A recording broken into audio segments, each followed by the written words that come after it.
അദ്ദേഹം പറഞ്ഞൊരു വേട് എന്നെ വേദനിപ്പിക്കുന്ന ഒരു സംഭവം. ചേച്ചി ഞങ്ങളോട് വന്ന് ചേർന്ന് നിൽക്കുമ്പോൾ ചേച്ചിയെ പറയുന്ന ഓരോ വാക്കുകളും ഞങ്ങളെപ്പോലെ ഉള്ളവർക്കും അത് ഹൃദയത്തിൽ തട്ടുന്നതാണ്. ഒന്ന് മേഴ്സിക്കുട്ടി അമ്മ പറഞ്ഞത് വർഗവഞ്ചകി എന്ന് വിളിച്ചത്. എന്റെ മനസ്സിൽ ഞാൻ പറഞ്ഞു, വേറെ ആരും പോയപ്പോ അങ്ങനെ ഒരു വേട് വിളിച്ചില്ല. കാരണം വർഗം എന്ന് പറയുന്ന അടിസ്ഥാന വർഗം അതൊരു മാർക്സിസത്തിന്റെ ബേസാ. വർഗവഞ്ചകി എന്ന് വിളിക്കുമ്പോൾ ഞാൻ ചിന്തിക്കുന്നത് അടിസ്ഥാന വർഗവുമായി കൊല്ലം ജില്ലയിൽ ബന്ധമുണ്ടായിരുന്ന ഒരേ ഒരു MLA ചേച്ചിയാണ്. അടിസ്ഥാന വർഗമാണ്. ഇവിടുത്തെ തൊഴിലാളി പ്രസ്ഥാനങ്ങളുമായിട്ടും ഇവിടുത്തെ കശുവണ്ടി തൊഴിലാളികളുമായിട്ടും അതുപോലെ തന്നെ തൊഴിലുറപ്പ് തൊഴിലാളികളുമായിട്ടും സാധാരണ കമ്മ്യൂണിസ്റ്റ് ആശയമുള്ള താഴെത്തട്ടിലുള്ള ജനങ്ങളുമായി ബന്ധമുള്ള ഒരു നേതാവ് പോയപ്പോഴാണ് മേഴ്സിക്കുട്ടി ആ വാക്ക് ഉച്ചരിച്ചത്. അപ്പോ വർഗവഞ്ചകി എന്ന് പറയുമ്പോൾ പണം ഇല്ലായ്മയിൽ നിന്ന് ഉള്ളിടത്തേക്കുള്ള പോക്ക്. പക്ഷെ യഥാർത്ഥത്തിൽ ഇന്ന് എവിടെയാണ് ഈ അടിസ്ഥാന വർഗം എന്നുള്ളത് നമ്മൾ ചിന്തിക്കണം. അടിസ്ഥാന വർഗം ആരോടാണ്? അപ്പൊ അങ്ങനെ വർഗവഞ്ചകി എന്ന് കൂടെ നിൽക്കുന്ന കൂടെ നിന്നിരുന്ന ഒരു കൂട്ടം ആൾക്കാർ വിളിച്ചപ്പം ഹൃദയത്തിൽ വേദന ഉണ്ടായോ? വേദന ഉണ്ടായോ എന്ന് ചോദിച്ചു കഴിഞ്ഞാൽ ഞാൻ അങ്ങനെ ഒരു വർഗവഞ്ചകി അല്ല. എന്നെ അങ്ങനെ എത്തിച്ചത് ഈ ഇന്നത്തെ പാർട്ടിയാ. എന്താന്ന് വെച്ചാൽ ഇന്ന് പാർട്ടി ഇടതുപക്ഷ കമ്മ്യൂണിസ്റ്റ് പാർട്ടി, അതായത് CPIM, ഞാനൊക്കെ ആ പാർട്ടിയിലേക്ക് ചെല്ലുന്ന സമയത്തെ രീതിയേ അല്ല. അതിൽ നിന്ന് വളരെയേറെ വ്യത്യസ്തമായിട്ട് നമുക്ക് അക്സെപ്റ്റ് ചെയ്യാൻ പറ്റാത്ത ഒരു ഏതൊക്കെയോ പണ്ട് EMS തന്നെ എഴുതിയിട്ടുണ്ട്, സ്വാർത്ഥ താല്പര്യമുള്ള പലരും ഭാവിയിൽ ഇതിലേക്ക് വന്ന് ചേർന്ന് കൂടായികയില്ലെന്ന്. അങ്ങനെ തീർച്ചയായിട്ടും ഈ കമ്മ്യൂണിസ്റ്റ് പാർട്ടി, അതായത് CPIM, ഞാനൊക്കെ വന്ന വഴിയൊന്നും അല്ല. ഒരു ജില്ലാ കമ്മിറ്റി മെമ്പർ, അതായത് CPM-ന്റെ ജില്ലാ സെക്രട്ടേറിയറ്റ് മെമ്പർ എന്നുള്ള രീതിയിൽ ചേച്ചി ഉണ്ടായിരുന്നല്ലോ? ഇല്ല, ഞാൻ കമ്മിറ്റി മെമ്പർ ആയത് 22-ലാണ്. 20 വർഷത്തിലധികം ഏരിയ കമ്മിറ്റിയിലായിരുന്നു. അതെ. അവിടെ ഒരു ചോദ്യം ചെയ്യാൻ പറ്റുന്ന ഒരു പ്ലാറ്റ്ഫോം ഇല്ലായിരുന്നു ഇതൊന്നും? ഏതിനെ സംബന്ധിച്ച? ഇപ്പം ചേച്ചി പറഞ്ഞതിന്റെ കൂട്ട് നമ്മുടെ രാഷ്ട്രീയപരമായി ആ പഴമയിൽ നിന്നുള്ള ഒരു പുതുമയിലേക്ക് വന്നപ്പോ വലിയ കടന്നുകയറ്റങ്ങൾ ഉണ്ടായപ്പം രാഷ്ട്രീയ ചർച്ചയിൽ അത് ഉന്നയിക്കാൻ കഴിഞ്ഞിട്ടുണ്ടോ ഏതെങ്കിലും വേദികളിൽ?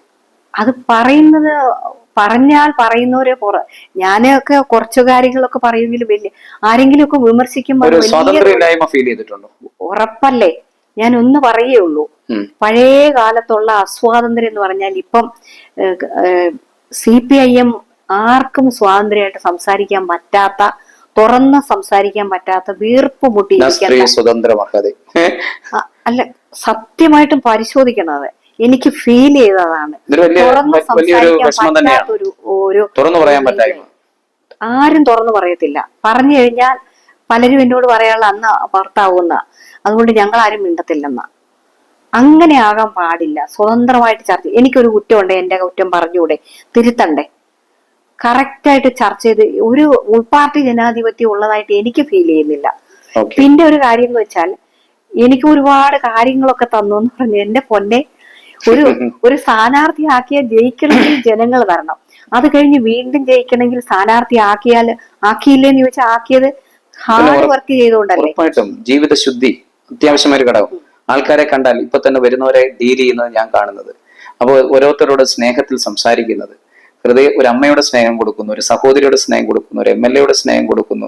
അത്തരം ആ രീതിയിൽ കൊടുക്കുന്നതും ആ രീതിയിൽ നിലനിൽക്കാൻ വേണ്ടി ചേച്ചി എടുക്കുന്ന കുറെ റിസ്ക് ഉണ്ട്. ആ റിസ്ക് ജനം കാണത്തില്ലേ? തീർച്ചയായിട്ടും. കാരണം സ്വന്തം കാര്യം പോലും നമുക്കൊന്ന്, നമ്മുടെ ഫാമിലി ആയിട്ട് പോലും ഒന്ന് സന്തോഷമായിട്ട് ഇരിക്കാൻ പറ്റാതെ നമ്മൾ ഓടേണ്ടി വരും. പല പ്രശ്നങ്ങൾ വരുമ്പോ ചേച്ചിയെ കളിയാക്കുന്ന, ചേച്ചിക്ക് കാറ് കിട്ടാത്തോണ്ട് എന്തിനാ ഈ ഫേസ്ബുക്ക്? ഞാൻ കാറ് കാറെന്ന് പറയുന്ന അവർ ഉദ്ദേശിക്കുന്നത് എന്താണെന്നറിയാം? കാറല്ല അവർ ഉദ്ദേശിക്കുന്നത്, യാത്ര ചെയ്യാനുള്ളത്. അങ്ങനെയല്ല അവരുടെ ഉദ്ദേശം. ചേച്ചിക്ക് ഒരു അത്തരത്തിലുള്ള ഒരു ബീക്കൺ വെച്ച, അതായത് ഒരു മന്ത്രിയോ സ്പീക്കറോ ആയിരുന്നു സ്വപ്നം. അങ്ങനെ ഒരു സ്വപ്നം കാണാൻ അർഹതയില്ലേ? ഞാൻ അങ്ങനെ സ്വപ്നം കണ്ടില്ല. സ്വപ്നം കാണാനുള്ള അർഹതയില്ലേ? അങ്ങനെ ചോദിച്ചു കഴിഞ്ഞാൽ എനിക്ക് എന്ത് പറയണ്ട, അർഹതയില്ലായില്ല. പക്ഷെ ആഗ്രഹിച്ചൊന്നുമില്ല. കാരണം എനിക്കറിയാം ഞാൻ താഴെ കമ്മിറ്റിയിലുള്ളതാണ്. ഞാൻ ഏരിയ കമ്മിറ്റിയിലായിരുന്നു. ഞാൻ MLA അല്ലാതായതിനു ശേഷമാണ്. അങ്ങനെയാണെങ്കിൽ വീണ ജോർജ് എത്രയും കമ്മിറ്റികൾ ഇല്ലല്ലോ. വീണ ജോർജ് മിനിസ്റ്റർ പാർട്ടി മെമ്പർ ആയത് കഴിഞ്ഞ അതേ ഉള്ളൂ. അതിനേക്കാൾ എത്രയോ ഉപരിയായിരുന്നു. അങ്ങനെ വരുവാന്ന് ചേച്ചി പറയുന്നത്. ഞാൻ 91-ലാണ് പാർട്ടി മെമ്പർ ആക്കി വെച്ചത്. ഈ പക്ഷെ അതൊന്നും അടിസ്ഥാനം. എനിക്ക് പ്രാക്ടീസ് ഉള്ളതുകൊണ്ട് എനിക്ക് അന്നൊന്നും അത്ര ആക്റ്റീവായിട്ട് പോകാൻ പറ്റില്ല. മെമ്പറായി, ലോയേഴ്സ് യൂണിയൻ മെമ്പറായി അതിലേക്ക് പോകുന്നേ ഉള്ളൂ. അത് അത് തന്നെയാണ് ഞാൻ പറഞ്ഞത്. ഇപ്പം CPM ഞാൻ വന്ന കാലത്ത് ഞാൻ കാണുന്ന പോലെയുള്ള ഒരു സെറ്റപ്പിലല്ല CPM പോകുന്നത്. വളരെ വേദനയുണ്ട്. കറക്റ്റ് ചെയ്യപ്പെടേണ്ടതാണ്. പഴയ കാലത്തുള്ള നല്ല ആശയങ്ങള് എല്ലാ മനുഷ്യരോട് സ്നേഹത്തോടെ എനിക്ക് അത് ഒന്ന് സമർത്ഥിച്ചു തരാമോ? ആ വർഗവഞ്ചകി എന്നുള്ളത്, ആ വിളിയുടെ അർത്ഥം ചേച്ചി എങ്ങനെയാണ് ഇത് എടുത്തതെന്നുള്ളത് മനസ്സിലാക്കാൻ. ഞാനൊരു പൊളിറ്റിക്കൽ സ്റ്റുഡന്റ് ആയിരുന്നു. ഞാൻ പറഞ്ഞ ആ ഒരു മനോഭാവത്തിൽ എത്രയോ പേര് പാർട്ടി വിട്ടു. ഒരാളെ പോലും മേഴ്സിക്കുട്ടിയെ പോലെ നിൽക്കുന്ന ഒരു മിനിസ്റ്റർ വിളിച്ചില്ല. പക്ഷെ ചേച്ചി അത് വിളിച്ചു. എന്തുകൊണ്ടായിരിക്കും? എന്നെ വിളിച്ചത് ഒരു പക്ഷേ ഞാൻ ഇങ്ങനെ ജനങ്ങളുമായിട്ട് ഇടപെടുന്ന ഒരാളായതുകൊണ്ടായിരിക്കും. S. രാജേന്ദ്രൻ സഖാവ് BJP പോയി.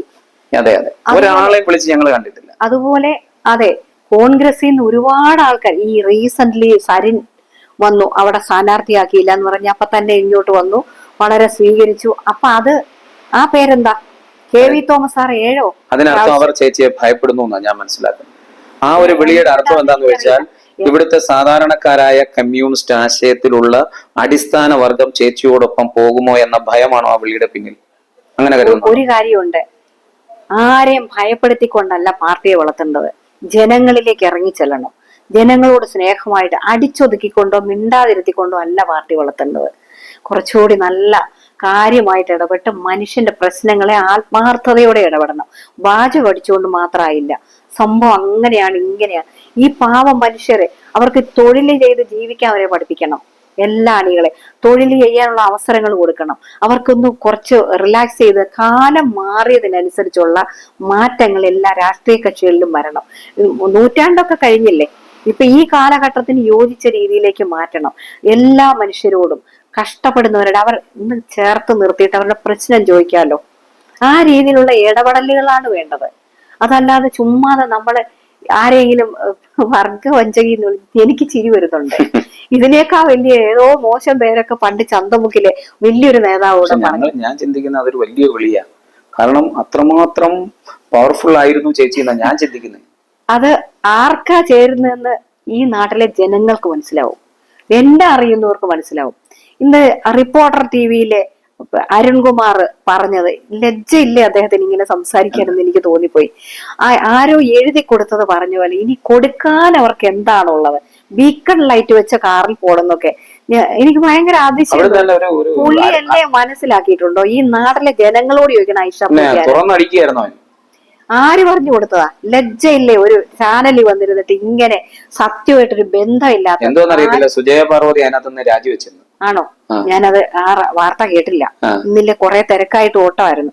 പക്ഷെ ഒന്നും ഞാൻ പറയുള്ളൂ, യാതൊരു ലജ്ജയില്ലാതെ ഒരു നിങ്ങളൊക്കെ ഇനി നാളെ മാധ്യമങ്ങളിലൊക്കെ വരികയാണെങ്കിൽ കാര്യം പഠിച്ചു മനസ്സിലായി. ഈ എന്നെ പറ്റി ഇങ്ങനെ പറഞ്ഞാലേ ആ മനുഷ്യനെ പറ്റി വളരെ ബാഡ് ഇംപ്രഷൻ ഈ സാധാരണക്കാരുടെ ഇടയിൽ വരും. കാരണം ഐഷ പോറ്റി ആരാന്ന് ഇവിടെയുള്ള സർവ്വ മനുഷ്യർക്കും അറിയാം.